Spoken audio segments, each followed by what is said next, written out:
Bienvenue à toutes et à tous dans cet exercice spécial auquel nous vous convions depuis quelques semaines maintenant. Oui, chaque semaine, nous nous invitons au chapitre international pour en savoir davantage au-delà de la politique au Bénin. Et puis, au menu de cet exercice ce jour, bien évidemment, trois nations. L'actualité sociopolitique et économique de trois nations et surtout politique et sécuritaire de ces trois nations. Le Niger, la République démocratique du Congo et puis, au-delà de l'Afrique, la Birmanie. Le Niger, je vous en parlais tantôt, le Niger, eh bien, les citoyens étaient aux urnes dimanche dernier, une élection atypique parce qu'une élection qui a été sensiblement entachée par la violence djihadiste puisque 7 agents électoraux ont trouvé la mort tôt ce jour parce que leur véhicule, vous le savez, a explosé sur une mine justement. On va en parler, on va tenter d'en savoir davantage sur les mesures sécuritaires prises ce jour-là pour la bonne marche, pour le bon déroulement de ce scrutin présidentiel. Puisque vous l'avez suivi sur les différentes chaînes internationales, le ministre de l'Intérieur l'a dit le ministre de l'Intérieur du Niger l'a dit en dehors de cet événement malheureux, eh bien tout s'est déroulé convenablement. Et puis tous les regards sont tournés maintenant vers les instances habilitées à se prononcer sur les résultats dans ce pays. En République démocratique du Congo, nous l'avons appris il y a de cela 24 heures, l'ambassadeur d'Italie près ce pays, près la République démocratique du Congo, a été assassiné. C'était hier, bien évidemment. Et puis les manifestations en Birmanie viendront boucler la boucle de ce décryptage de l'actualité internationale. Pour faire l'exercice, je vous l'ai dit, c'est notre internationaliste maison, Morgane Metonji Asoba, qui a accepté encore une fois nous manifester sa disponibilité pour nous aider à mieux voir, à mieux comprendre, à mieux appréhender l'actualité au-delà du Bénin. Morgane, bonjour à vous. Bonjour, monsieur. Et merci de votre disponibilité. C'est un plaisir. On démarre par le Niger. Je l'ai dit, les citoyens en âge de voter étaient aux urnes ce dimanche et vous l'avez suivi. Une élection entachée de violence. Que retenir? Ce qu'il faut retenir, c'est que le Niger est dans son processus démocratique, dans une marche vers un leadership légitime qui est accepté par la population parce qu'ayant contribué à l'installation de ce leadership.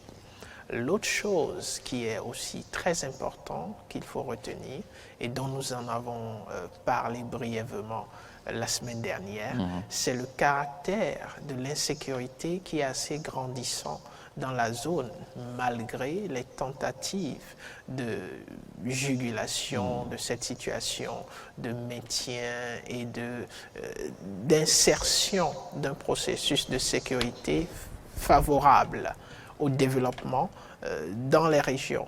Alors, ce qui se passe, c'est que malgré les différentes dispositions qui sont prises aussi bien au Niger que dans le Sahel qui est concerné par cette crise d'insécurité, il y a toujours une sorte de croissance de l'insécurité.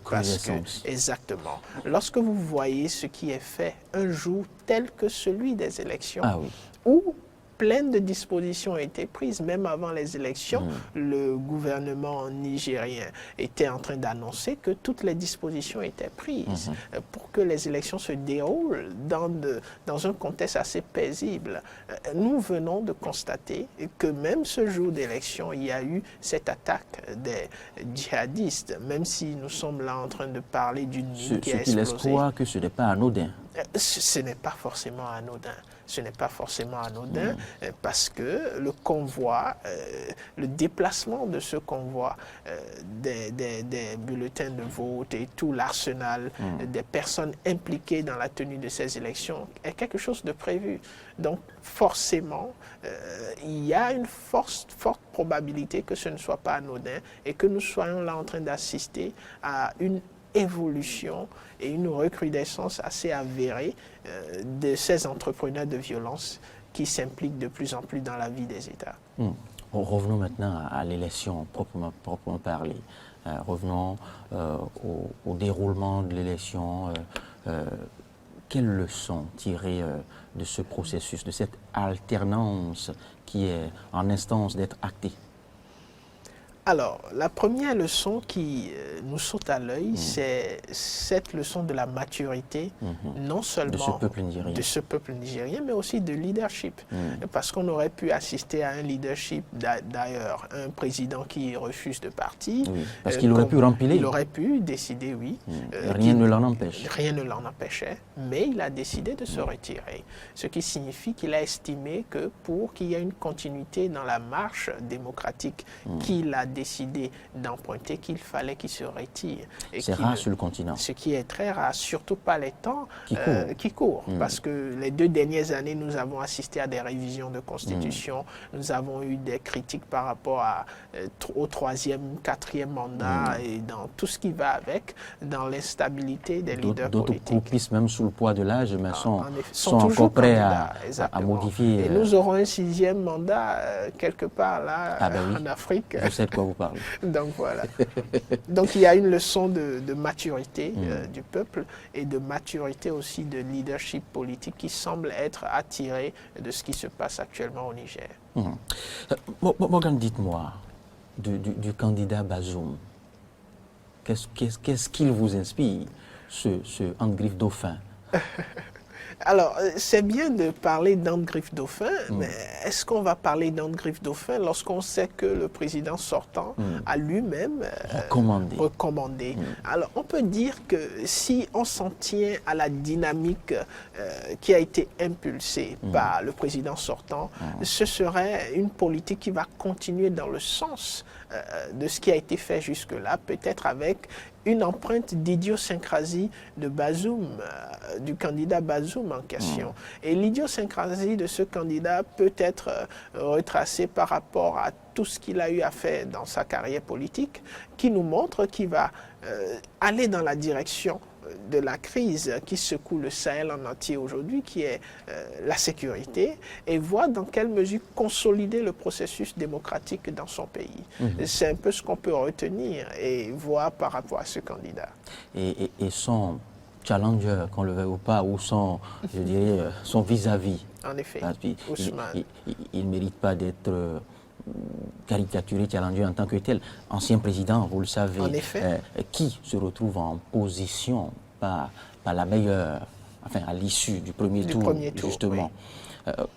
Comment est-ce possible qu'un ancien de la trempe de Mahamadou Ousmane en arrive à se retrouver deuxième face à je dirais, à une nouvelle, je dirais pas, à un nouveau promu? Est-ce l'aura, est-ce l'onde du président en sortant? Quels sont les facteurs qui expliquent le fait que Bazoum soit plus plébiscité, plus visible que l'ancien président, lequel l'ancien président a eu quand même un parcours qui n'est pas des moindres, ça vous le savez. Naturellement. Il faut prendre en compte plusieurs facteurs. Il y a le facteur temps et le facteur circonstance. Le facteur temps nous montre déjà que à l'époque où M. Ousmane était président, il y a eu une sorte de coup d'État qui l'a retiré du pouvoir. Et ce coup d'État n'était pas venu ex nihilo, mais c'était un coup d'État qui était survenu face au mécontentement d'une certaine tranche de la société, de la population, et qui a conduit à ce coup d'État qu'il a retiré.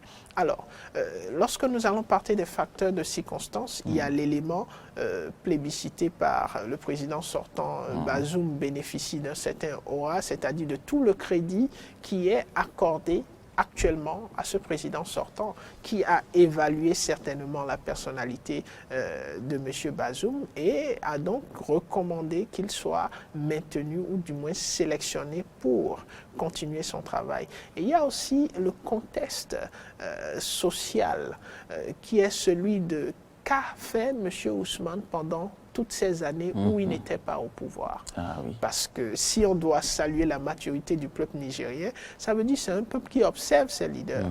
Et si M. Ousmane... Qui n'oublie pas tout. Qui n'oublie pas. Si M. Ousmane, en tant que candidat, en tant qu'acteur politique, n'a pas eu à s'impliquer de façon constructive c'est dans suffisamment la vie... pertinent ce que vous évoquez là. Exactement, donc c'est tout à fait logique. Qu'a été l'après-Ousmane? Pratiquement pas du tout dans le sens forcément de la population. Lorsque vous regardez ce qui s'est passé, il y a déjà une sorte de silence en matière politique. Et lorsque vous allez essayer de voir quelles sont les œuvres qui ont été accomplies en faveur de la communauté du Niger, il sera difficile d'en faire ressortir, puisque l'après Ousmane, après le coup d'État, il a dû s'éclipser non seulement de la vie communautaire, mais aussi de la vie politique pendant un moment.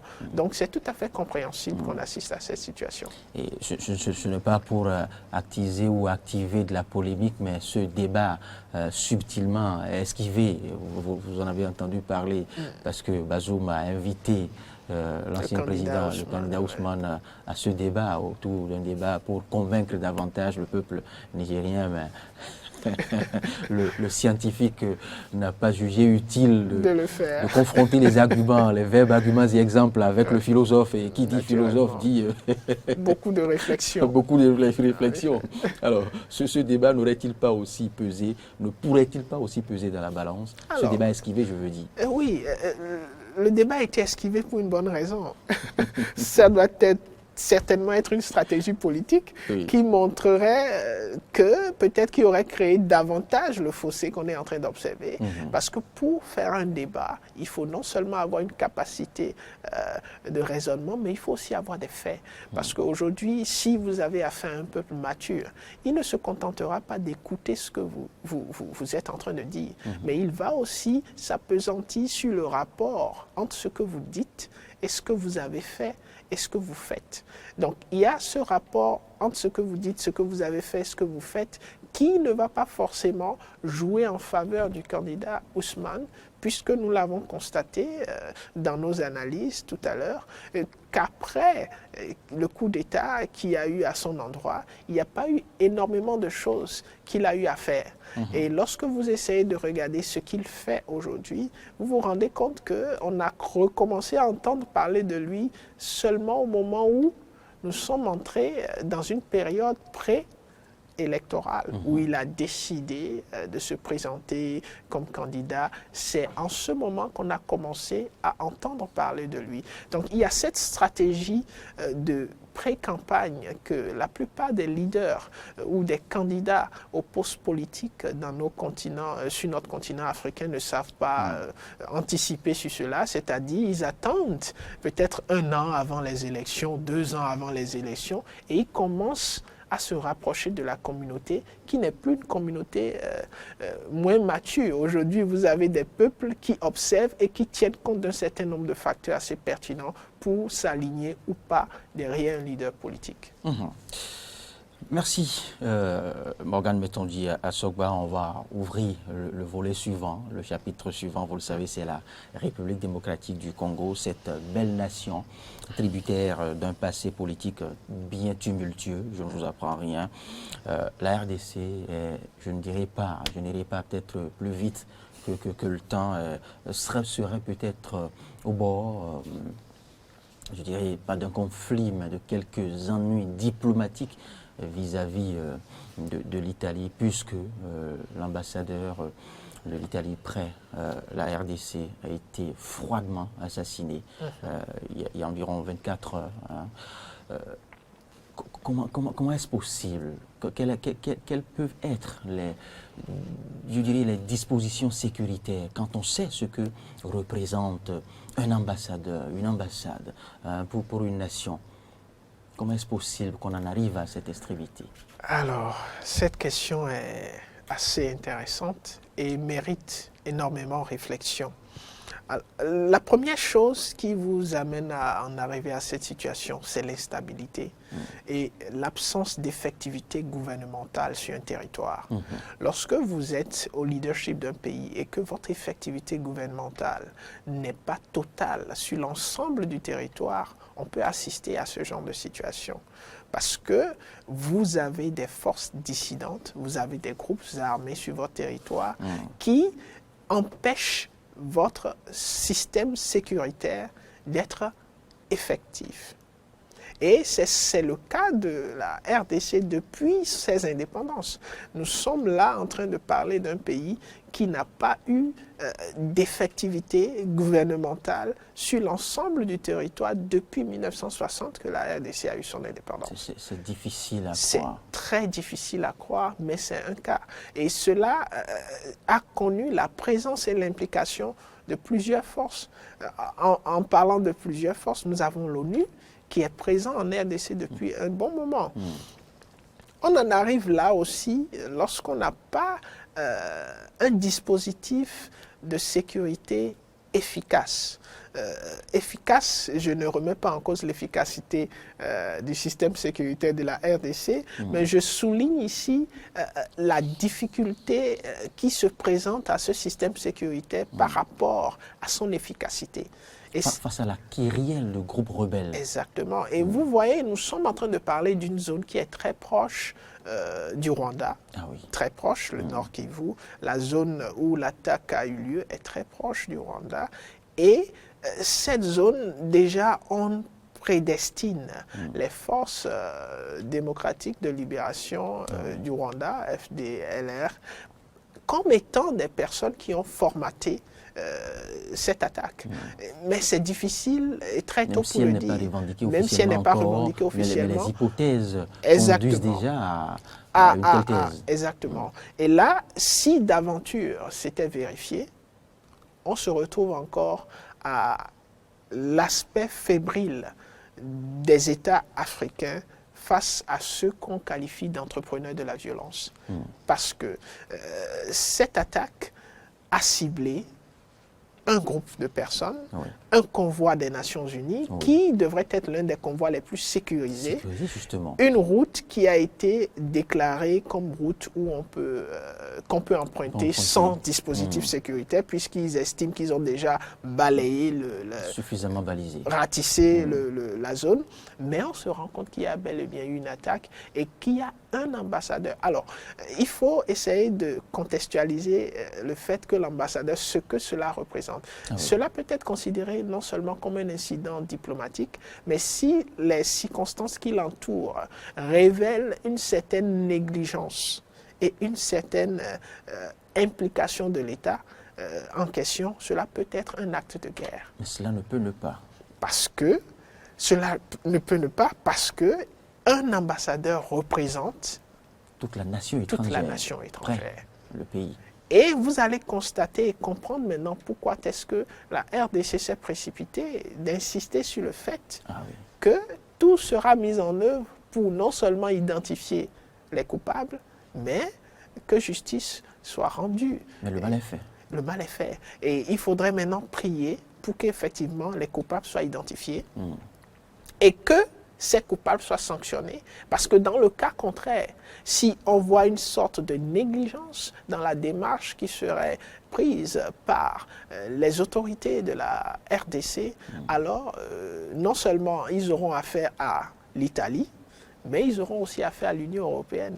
Parce que là, vous êtes en train de voir, et cela montre effectivement ce que nous sommes en train de dire, ce caractère d'insécurité, et qu'on pense qu'il est propre au Sahel, ou bien c'est quelque chose... Cela vient mettre davantage à nu. Exactement. Les capacités sécuritaires de la RDC. De la RDC.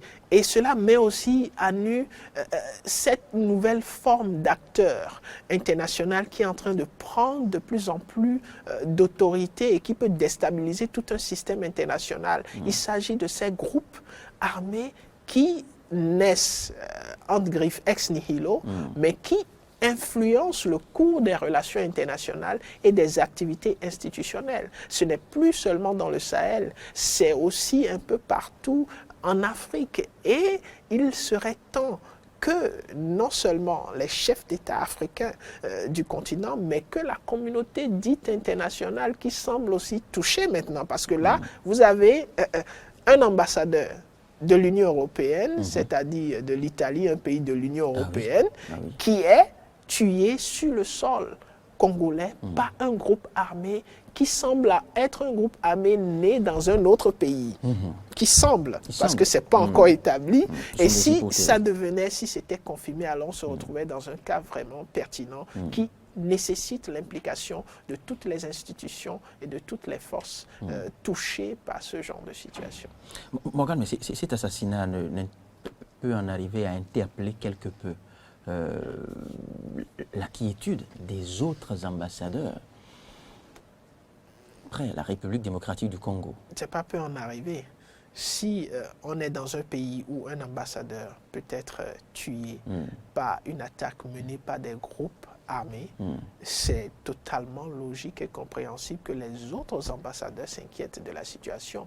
Mais il faut noter que la RDC peut utiliser un argument qui n'est pas forcément acceptable, qui est celui du fait que l'ambassadeur, les autorités n'étaient pas informées de la présence de l'ambassadeur sur ces lieux.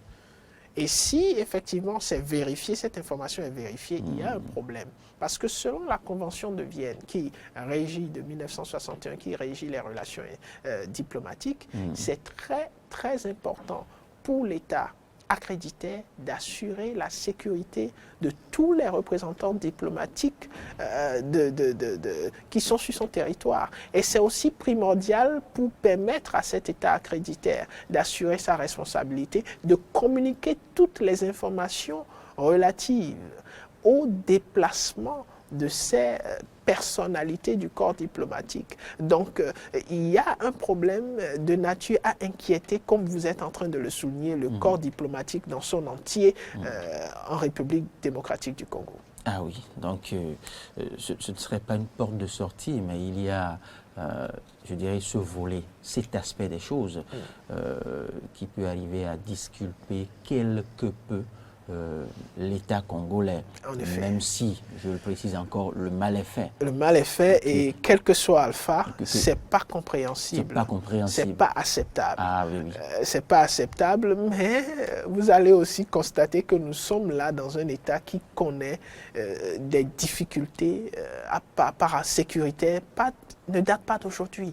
Il a été précisé et même clarifié que cette zone du Nord Kivu est une zone réellement à risque, même si de temps à autre, il y a des informations qui semblent apporter une connotation de sécurité qui soit être en train de remonter pour certains aspects. Mais la zone reste et demeure une zone hautement à risque, puisque plusieurs groupes armés opèrent dans ces zones de façon sporadique.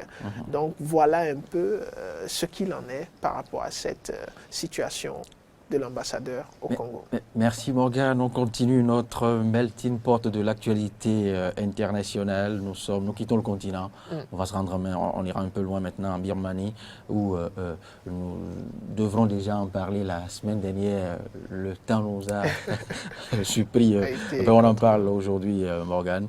Eh bien, après ce coup d'État qui a contraint Aung San Suu Kyi à une, je dirais, résidence surveillée, parce que jusque-là, depuis ce coup d'État malheureux, il peut ne pas en avoir d'heureux justement, depuis ce coup d'État malheureux, on ne lui a pas permis de se prononcer. Eh bien, nul ne sait jusque-là quelles sont les conditions de détention de cette brave dirigeante que porte une bonne partie de la population birmane. Et cela se vit d'ailleurs à travers les manifestations dans la rue, dans la capitale économique Rangoon, bien évidemment.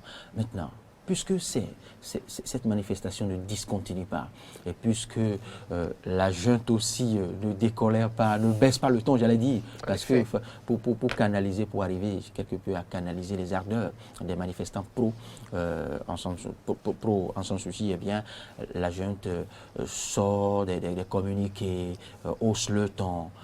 Mais on a tendance à croire que les citoyens birmans n'entendent pas, n'adhèrent pas, je dirais, aux injonctions de la junte. Qu'est-ce qui peut l'expliquer? Qu'est-ce qui peut expliquer, je dirais, ces tabous manifestés par la foule, je dirais, les manifestants, permettez la répétition, manifestés par les citoyens birmans à Aung San Suu Kyi? Il y a l'aspect politique et l'aspect social qui peuvent expliquer ce comportement. Prenons déjà l'aspect politique. Quelqu'un à qui on a eu à reprocher autant, je dirais, de faits sur le plan économique, sur le plan politique, qui en arrive à avoir une telle cote juste au lendemain du push. Il y a de quoi s'interroger. Naturellement. Et c'est pour cela A-t-elle fait autant mieux?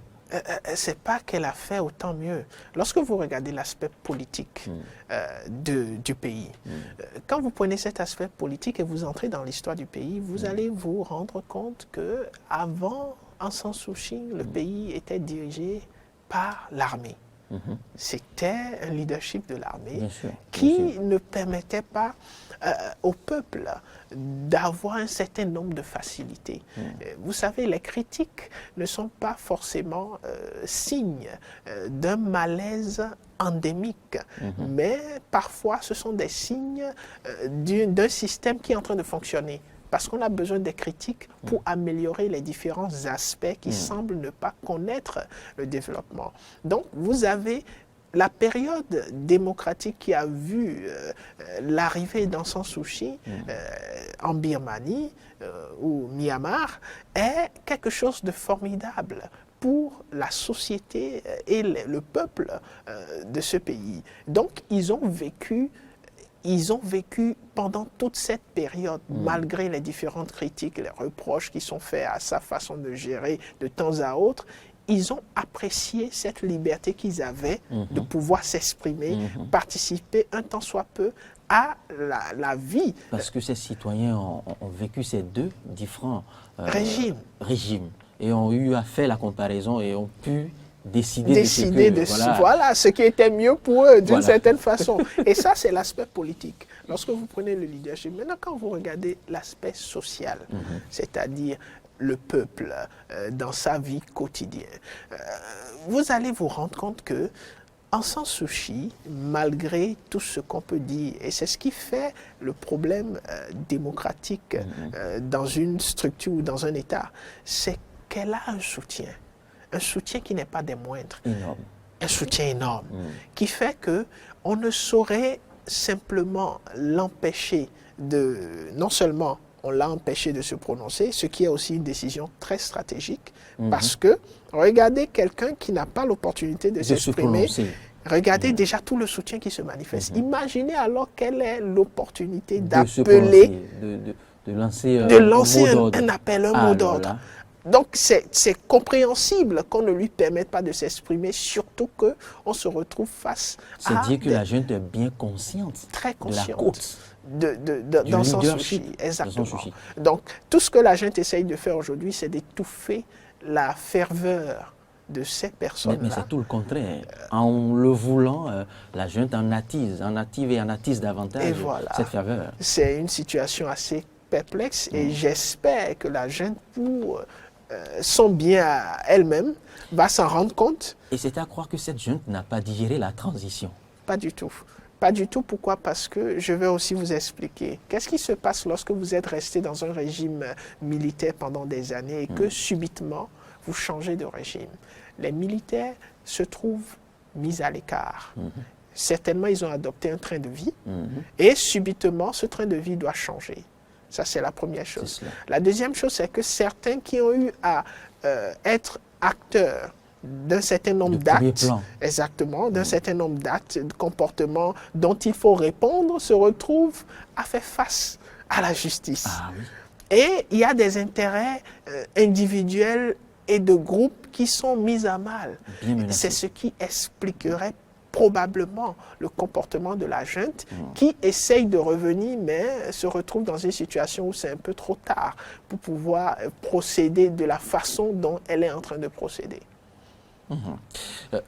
Morgane, c'est vrai, le soutien, c'est beau de soutenir, de porter une cause noble et juste. Et on l'a constaté à travers les rues de Rangoon, certes. Mais au-delà de cette manifestation, il y a eu des blessés. Et il y a même eu un cas de décès. La jeune épicière, En effet. bien évidemment, dont on a suivi l'incinération, enfin l'hommage et l'incinération, on a suivi quelle a été la peine de sa maman. C'est dire aussi qu'au-delà de cette manifestation, il y a quand même une mauvaise note. Il y a une mauvaise note.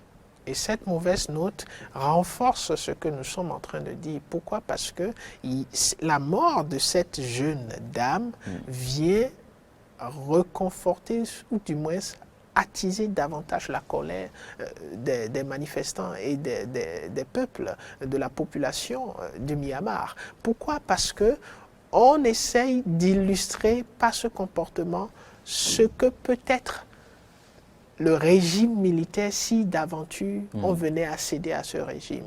Parce que vous avez là des personnes qui sont en train de manifester, qui sont en train de protester contre une situation... Pacifiquement, contre une situation qu'elles estiment ne pas être appropriée. Et qu'est-ce qui est fait? On a des ripostes et on en vient même à avoir un décès de cette façon-là. Et c'est ça qui est un problème. De nombreux cas de blessés. Cas de blessés. Et cette situation appellerait non seulement, vous avez vu, il n'y a pas que le peuple à l'interne qui soutient Aung San Suu Kyi. Vous avez la communauté dite internationale, les pays limitrophes qui essayent de dire qu'il s'agit là d'un problème interne, qui ne souhaiteraient pas s'impliquer, mais qui devront à un moment donné s'impliquer. Pourquoi? Parce que si ça ne va pas dans un pays limitrophe, que vous le vouliez ou non, l'impact est là. L'impact est là. Est-ce que ces pays dont fait partie la Thaïlande se porteraient mieux à avoir un régime militaire qui dirige le Myanmar, ou ce serait dans leur intérêt de retrouver un régime démocratique? Mais il faut dire que la junte est en train de promettre au peuple et à la communauté internationale qu'elle a l'intention de réorganiser des élections dans un délai, une période de transition d'1 an. Morgane, pour finir, mais qu'est-ce qui peut motiver cette fermeté, cette, je dirais, opiniâtreté de la junte face aux injonctions des grandes nations telles les États-Unis, par exemple, où vous avez suivi les nombreuses injonctions. Mais la junte reste ferme, sereine, ou à la limite indifférente à toutes les sanctions, à toutes les mesures prononcées par ces grandes nations. Qu'est-ce qui justifierait cela? Il faut dire qu'il y a d'abord un principe de souveraineté qui existe un peu partout, dans chaque État. Et il y a aussi le fait que la junte a des intérêts. La junte en tant qu'entité et aussi les individus qui sont dans la junte, que ce soit à la tête à différents postes de responsabilité de cette junte, ont des intérêts qui sont en train de défendre, qui sont en jeu. La question ne se trouve pas à leur capacité à résister actuellement, mais la question se trouve aussi dans combien de temps ils pourront résister. Parce que si ceux qui s'estiment être de la communauté internationale décident, les États-Unis ont promis de reprendre avec des sanctions, et bien d'autres institutions vont entrer dans cette logique puisque la condamnation est totale. Et le verrou des avoirs et les aides internationales, alors là on pourra assister à ce qui va amener la junte à déposer les armes et revenir à de meilleurs sentiments. Et ça serait possible uniquement si il n'y a pas de soutien extérieur qui puisse venir de certains pays. Mais il faudrait déjà souligner que la Chine a bloqué une condamnation, une déclaration de condamnation du Conseil de sécurité, ce qui signifie d'une certaine façon que la Chine est pour ce qui se fait actuellement en Birmanie et soutient la junte. Ça ne peut étonner plus d'un. Vous ne direz pas le contraire. Quand ça vient de la Chine, quand on sait quel est le régime en place, En quand place on en sait, Chine. malgré l'évolution au plan économique et autres, malgré l'hégémonie chinoise à laquelle on assiste de ce jour, nul n'ignore quel est le type de régime qui prévaut en Chine. Merci Morgane, j'ai bien envie de vous garder plus que ça, mais Martin Deden va devoir se poursuivre. On va poursuivre l'exercice de temps à autre, revenir et décortiquer un pan, ne serait-ce qu'un mince pan de l'actualité internationale. Merci franchement pour votre disponibilité. Je vous en prie. Et excellente suite de semaine à vous. Pareil à vous.